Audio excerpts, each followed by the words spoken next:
Assalamualaikum warahmatullahi wabarakatuh. Salam sejahtera untuk kita semua.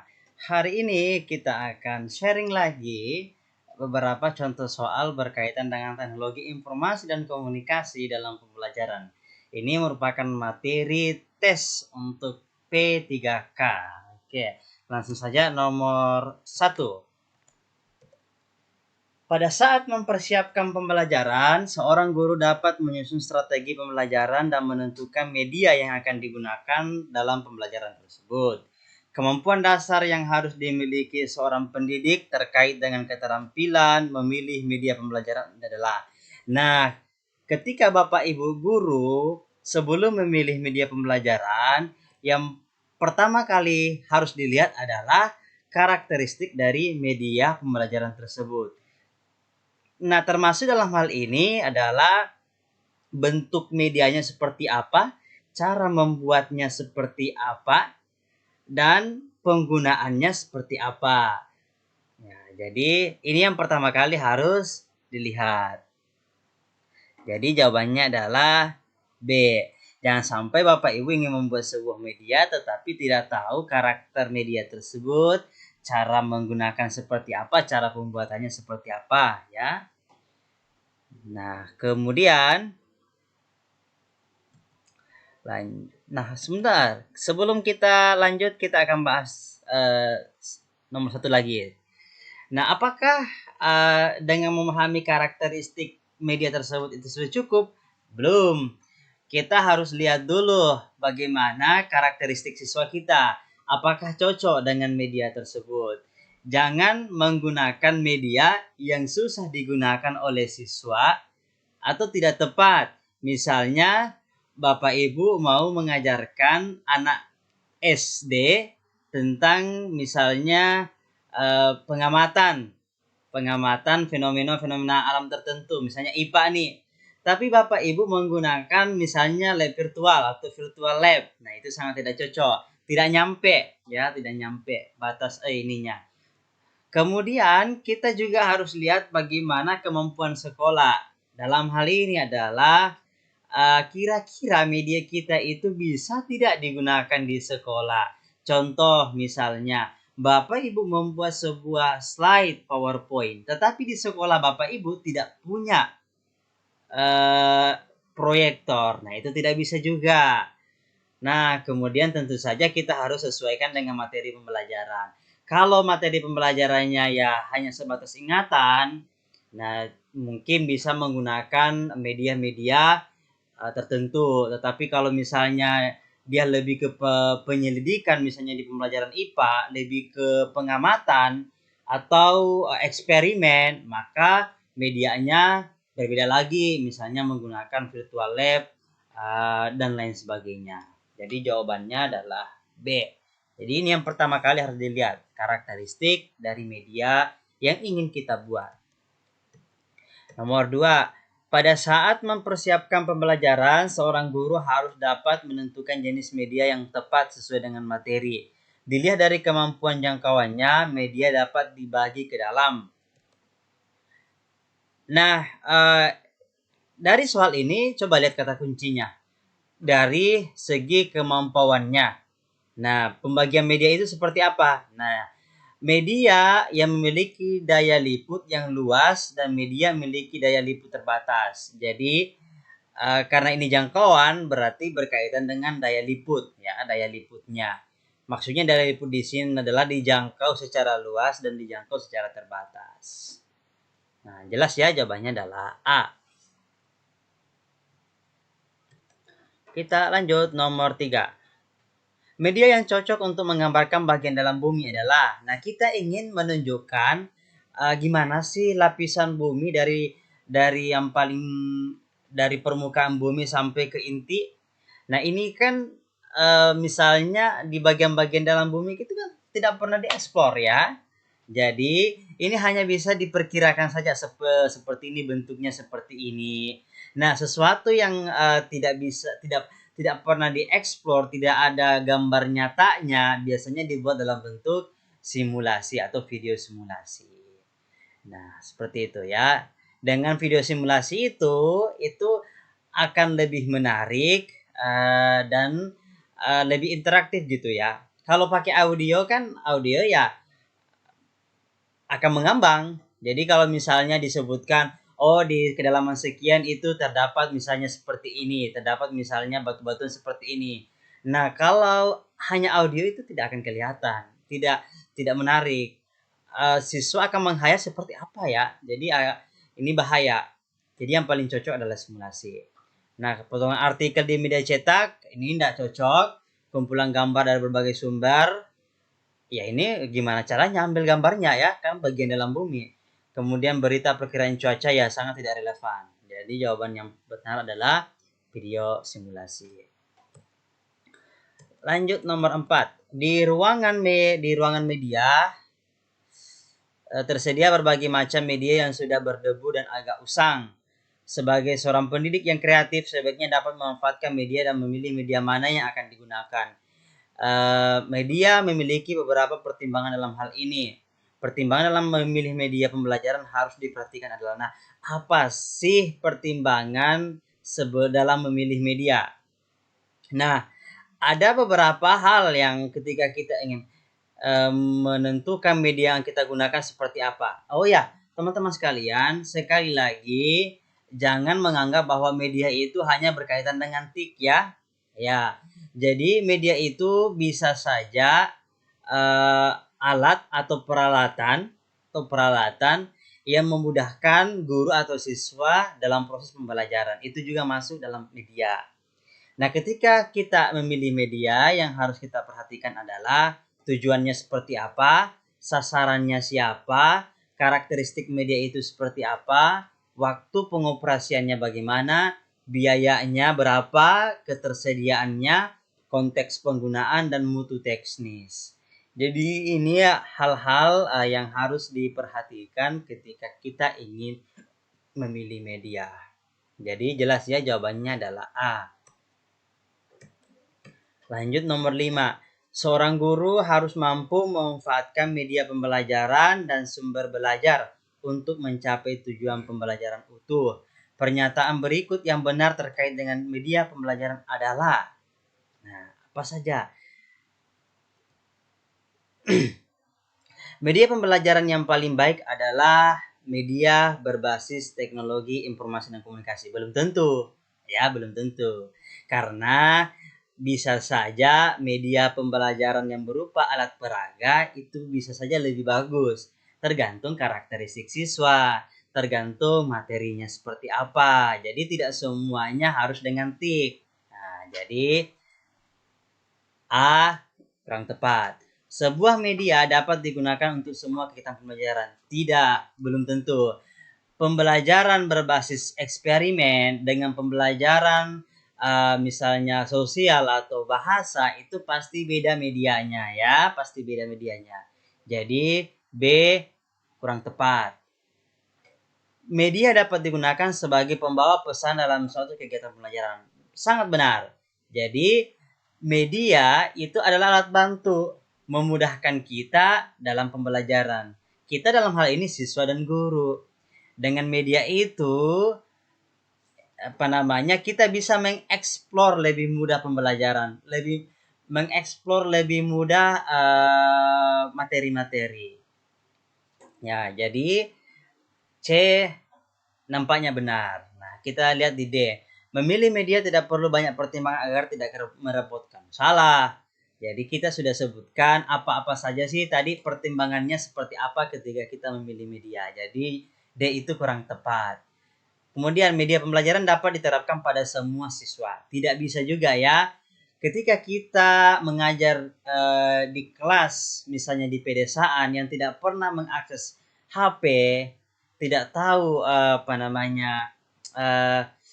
tentang YouTube, internet dan lain sebagainya, pasti berbeda media yang kita gunakan dibanding ketika kita mengajar misalnya anak-anak yang berada di perkotaan yang setiap hari memegang HP, smartphone dan lain sebagainya. Nah, jadi menurut saya jawaban yang tepat adalah C.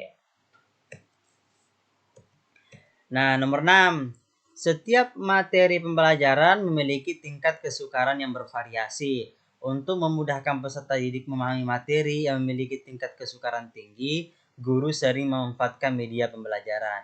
Misalnya media gambar atau tayangan video yang berisi sistem peredaran darah.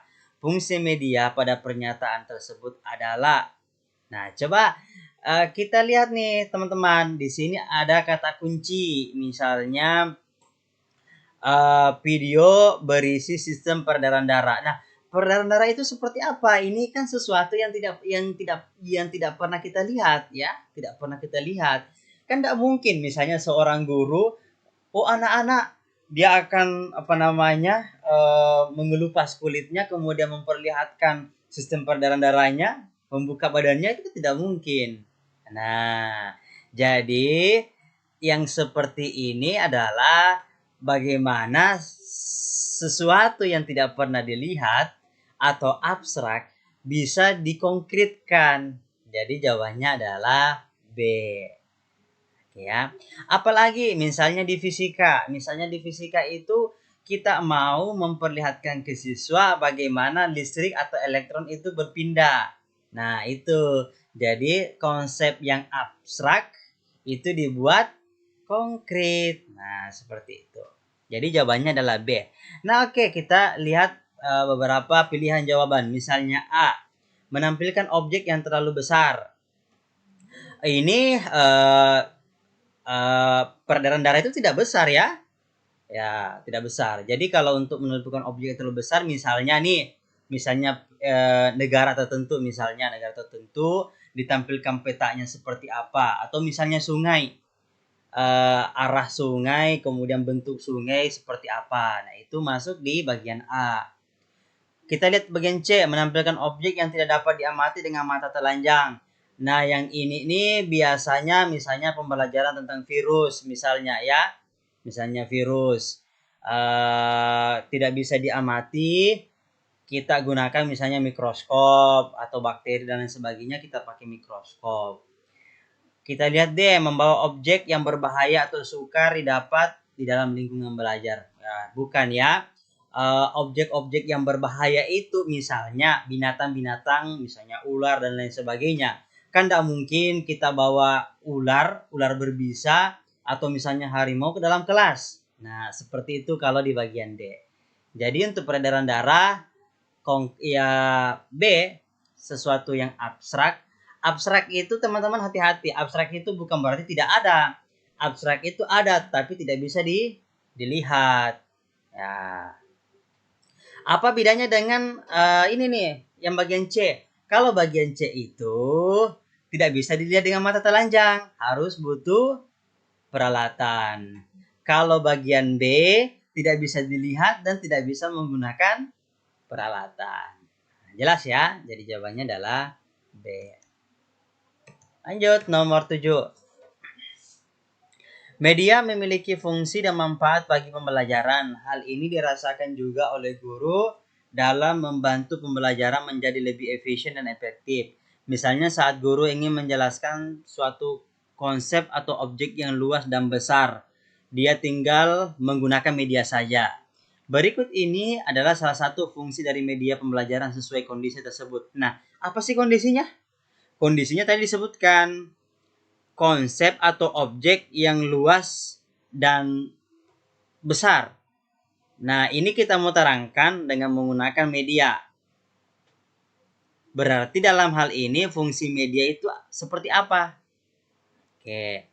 Nah, menampilkan objek terlalu besar, misalnya pasar atau candi, atau misalnya sungai dan lain sebagainya. Nah, itu. Jadi ini benar ya? Benar. Jadi sesuai dengan konteks dari soal. Membawa objek yang berbahaya atau sukar dapat dalam lingkungan belajar. Bukan ya. Seperti yang nomor 6 tadi saya jelaskan, kalau untuk objek berbahaya misalnya kita mau mengamati tentang morfologi ular misalnya, ya kan, tidak mungkin kita bawa ular ke dalam kelas. Nah, ini bagian B. Membuat konkret konsep yang abstrak, misalnya peredaran darah, ya Seperti yang tadi ya, ini peredaran darah bukan hal yang besar. Menampilkan objek yang tidak dapat diamati dengan mata telanjang, misalnya tadi virus atau bakteri. Nah, jadi yang benar sesuai dengan konteks dari soal itu adalah A. Jadi candi, pasar, atau misalnya sungai itu adalah sesuatu yang luas dan besar. Kita gunakan media supaya bisa diajarkan. Jadi jawabannya adalah A. Oke.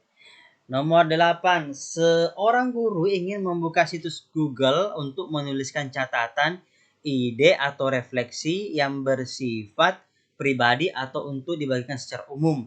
Fitur yang dapat dimanfaatkan oleh guru tersebut adalah, nah, teman-teman kan, Bapak Ibu kan pasti pernah dengar yang namanya blog. Blog itu berbeda dengan website. Kalau blog itu biasanya catatan atau ide atau review kita secara pribadi. Kita tulis dalam sebuah blog. Blog ini diakses menggunakan internet ya. Kita buat kemudian dibagikan secara umum. Jadi itu kategori blog. Kalau forum beda. Kalau forum itu adalah ada kumpulan beberapa orang di dalamnya yang sesuai dengan tujuan tertentu. Jadi beda. Jadi kalau teman-teman mau menuliskan catatan atau ide, misalnya teman-teman waktu S1 dulu itu catatan kuliahnya mau ditulis supaya bisa dilihat secara luas, nah itu paling cocok menggunakan blog. Jadi jawaban benar adalah C. Oke, sekarang kita bahas nomor 9. Saat kita ingin mencari informasi tentang suatu topik atau judul, dapat menggunakan aplikasi internet yang dikenal dengan istilah mesin pencari atau search engine. Salah satu laman yang berfungsi sebagai mesin pencari selain Google adalah, nah, orang tuh kan paling banyak tahu googling ya, tinggal googling kalau mau cari informasi. Padahal sebenarnya ada search engine lain, yaitu Yahoo. Nah, jadi jawabannya adalah Yahoo. Gmail itu kalau misalnya untuk email, itu gmail.com. Jadi jawabannya adalah A. Oke, lanjut nomor 10. Seorang guru akan membuat media untuk menampilkan contoh surat, tabel, gambar, dan berbagai dokumen lain. Aplikasi sederhana keluaran Microsoft yang dapat digunakan untuk memfasilitasi kegiatan guru tersebut adalah. Nah, seperti yang kita ketahui Bapak Ibu bahwa Microsoft itu punya beberapa fasilitas. Ada yang paling kita kenal itu ada 3. Yang paling kita kenal, yang pertama adalah Excel, ada PowerPoint, dan ada Word. Excel itu biasa kita gunakan jika kita ingin mengelola angka. Misalnya Bapak Ibu ingin mengelola nilai siswa-siswanya, mau dicari rata-ratanya, kemudian standar deviasinya dan lain sebagainya, maka itu paling cocok menggunakan Excel. Di Excel juga kita bisa membuat grafik dengan mudah ya. Oke. Nah, kemudian PowerPoint. Kalau PowerPoint itu membuat bahan tayang. Jadi kalau misalnya Bapak Ibu ingin menampilkan sebuah materi di depan kelas supaya mudah digunakan, mudah dilihat oleh siswa, maka biasa kita menggunakan PowerPoint yang berisi slide-slide tentang pembelajaran atau materi-materi yang akan kita bawakan.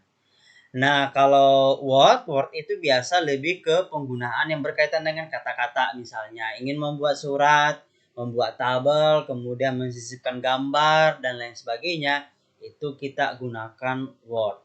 Jadi untuk kasus nomor 10 ini, karena membuat media menampilkan contoh surat, tabel, dan dokumen lainnya, berarti jawabannya adalah Microsoft Word. Jelas ya? Nah, kemudian nomor 11. Seorang guru dapat menampilkan bahan tayang yang menarik perhatian siswa dalam pembelajaran. Program tampilan bahan tayang ini difasilitasi oleh Microsoft. Aplikasi sederhana keluaran Microsoft yang dapat digunakan untuk membuat bahan tayang atau presentasi adalah seperti tadi yang saya jelaskan di nomor sebelumnya. Kalau membuat bahan tayang yang menarik yang bisa ditampilkan oleh guru kemudian dilihat semua oleh siswa, menarik dan dapat menarik perhatian siswa, itu kita pakai PowerPoint. Jadi jawabannya adalah C. Baik, itulah pembahasan soal berkaitan dengan penggunaan media pembelajaran dalam pembelajaran. Nah, jika teman-teman suka dengan materi atau konten dari video ini, silakan klik like. Jika ingin memberikan saran, kritik, atau jawaban mengenai soal-soal yang kita bahas tadi itu, silakan dituliskan melalui kolom komentar. Jika teman-teman merasa bahwa video ini bermanfaat ke orang lain, silakan klik tombol share. Silakan di-share ke teman-teman lainnya melalui media sosial Anda. Jika teman-teman tidak ingin ketinggalan dari update video yang kami share, silahkan klik tombol subscribe. Terima kasih banyak atas perhatiannya. Semoga Bapak Ibu selalu diberi kesehatan, dimudahkan dalam segala urusannya, dimudahkan dalam proses pendaftarannya dan dalam proses belajarnya. Terima kasih, sampai jumpa. Assalamualaikum warahmatullahi wabarakatuh.